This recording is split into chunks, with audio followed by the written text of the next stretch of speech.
This is TenCom at watch. Wake up, Christians, come out of mystery Babylon. Keep the commandments and live. Sanctify the name of Jehovah in the earth.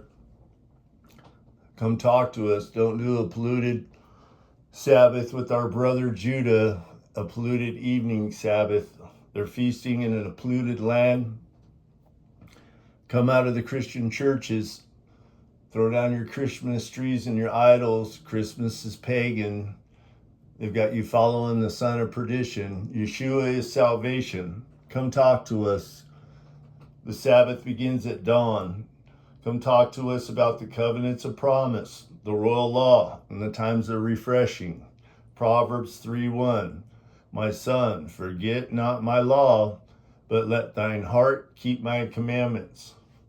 John 14:15. If you love me, keep my commandments. Verses 23 and 24. If someone loves me, he will keep my words, and Jehovah will love him. He that loves me not does not keep my sayings. 1 John 2:4. He that saith, I know him, and keepeth not his commandments, is a liar, and the truth is not in him. Acts 3. Peter, talking from Yeshua, teaching, tasked us to feed my sheep and feed my lambs. Speaking about the second sheepfold in John 10, Yeshua is returning for the remnant of the seed, first fruits. In Acts 3, Peter tells us that what the gospel is. He was a man that learned firsthand from Yeshua and was told specifically to feed the sheepfold. It speaks of the refreshing of the covenant in future context in verse 19. In Strong's, the phrase when and he shall can be used in either tense. In this context, it is future tense. The times of refreshings is Deuteronomy 18, the refreshing of the Torah instruction of Jehovah as the 10 commandments instead of the sacrificial law, 600 plus rules that was added for transgression. The refreshing, Yeshua ended sacrificial law, Acts 3:20 through 23, which Jehovah spoke by the mouth of all his holy prophets since the world began. For Moses truly said to the fathers, a prophet shall Jehovah your God raise up unto you of your brethren like unto me. Him ye shall hear, and all things whatsoever he shall say unto you, and it shall come to pass that every soul which will not hear the prophet shall be destroyed from among the people.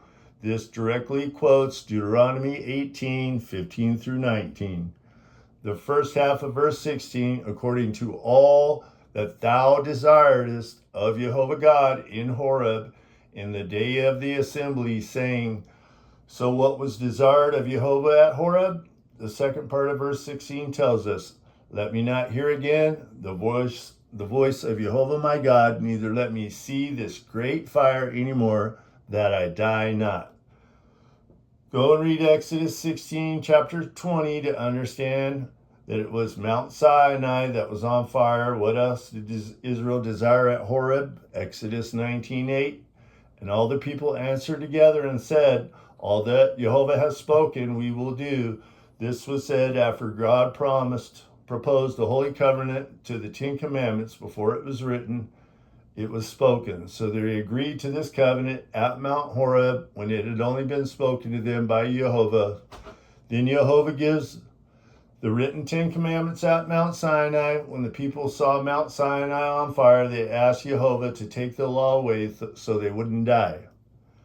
Paul in Galatians 3 and 4 explains that he uses Sarah and Hagar as an allegory.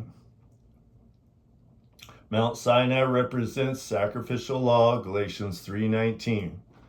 We know that the refreshing will begin when Yeshua Messiah returns to the heavens after crucifixion. So we are in the times now, i.e., we need to follow the 10 Commandments in our time. There are 2 covenants of promise, Ephesians 2, the first being the 10 Commandments and the second being the rainbow covenant, as will be explained below. The rainbow covenant was given to the whole world. This relates to the covenant given to Noah about not eating unclean flesh. pork, shellfish, bottom-feeding sea bugs.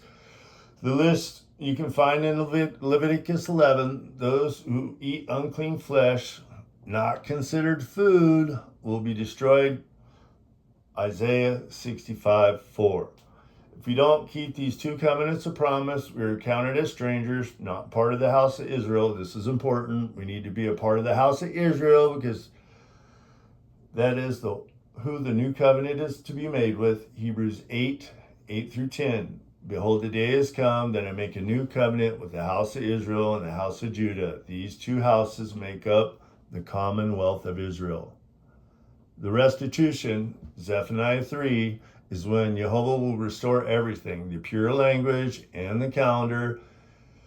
Israel don't learn war anymore. We won't have to tell anyone to know Jehovah because everyone will know him. This is 1 John 2. The lion will rest with the lamb. No more sin. Don't be confused between the restitution and the refreshing.